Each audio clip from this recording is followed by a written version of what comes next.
Since the war in Ukraine began, Europe has been forced to confront a reality it long tried to avoid. Energy systems don't run on ideals. They run on infrastructure, security, and physics. And today I want to step back from the daily headlines and ask a simpler but harder question. What has Ukraine actually revealed about how energy transitions behave under stress? Because the most important lesson here is not about Ukraine alone.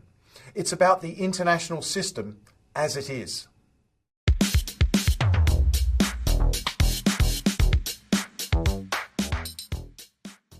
Welcome back to Climate Mundial's Energy and Climate Weekly. Now, if you've been following this channel, you'll know that I've spoken about this from multiple angles. A few weeks ago, I did a video on COP30 and I argued that global climate diplomacy has structural limits and that expecting declarations to solve material energy dependence is often a category error. In earlier episodes, I've also broken down gas transit through Ukraine, the pipeline geography, and even the limits of how this conflict can be realistically resolved. Today's episode ties those threads together because Ukraine sits at the intersection of three forces: geography, energy infrastructure, and security competition. And when those collide, you discover what real is very quickly. When energy meets geopolitics, the system reveals itself. Let's begin with the baseline. Europe, and in particular the European Union, has long been a major consumer of natural gas for things like residential heating, industrial production, and electricity generation. But Europe has relatively limited domestic supply, so structurally, the region has had to import gas from places like Norway, from North Africa, from the Caspian region, and also historically a large volume from Russia. Now, as I explained in my earlier gas transit episode, the most sensitive detail is this. For decades, the biggest volumes of Russian gas to Europe transited through Ukraine, which means Ukraine wasn't just a political frontier, it was a physical energy corridor. And as soon as you put the main artery of your energy system through a contested corridor, you create strategic vulnerability. Not because anyone is evil, but because the system becomes contestable. Energy dependence is not a moral position. It is a structural condition.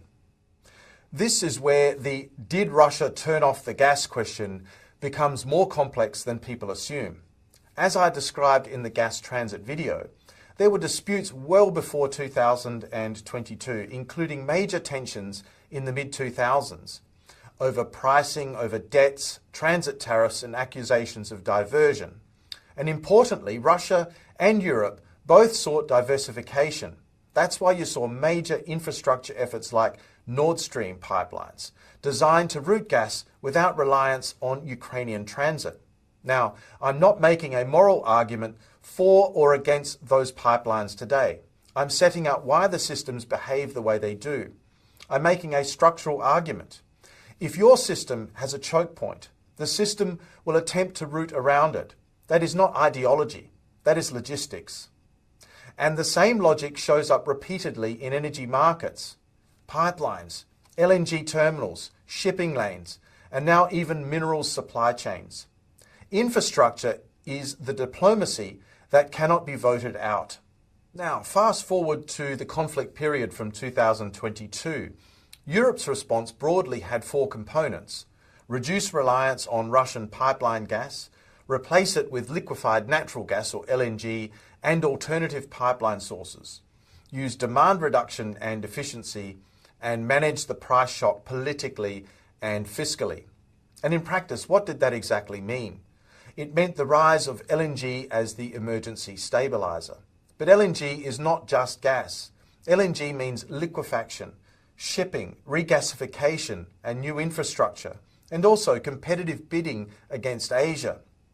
So Europe solved a security problem, but it did it by accepting a cost premium. And this is a crucial point. The Ukraine war demonstrated that when energy security is threatened, states will pay for redundancy, even if it contradicts previous narratives. We saw temporary coal re-entry in some places. We saw governments intervene heavily in energy markets. We saw industrial strategy return. And this echoes the broader point I made in my COP30 video. When people expect international declarations to override domestic economic and security constraints, they actually misunderstand how the system works. In crisis, the state returns. Markets don't disappear. They are managed. Now, here's the heart of the episode. The biggest lesson Ukraine has taught the world is not that decarbonisation has failed. It's that decarbonisation is not a single project. It is an overlapping set of projects that must satisfy three conditions simultaneously: emission reduction, affordability, and security. And what Ukraine did was stress test the system across all three. So what does a realist conclude? Well, a realist concludes that you don't get a stable transition without stable infrastructure. You don't get a stable infrastructure without investment, and you don't get investment without credibility and security. This is why simplistic slogans like "phase out fossil fuels now" collide with reality.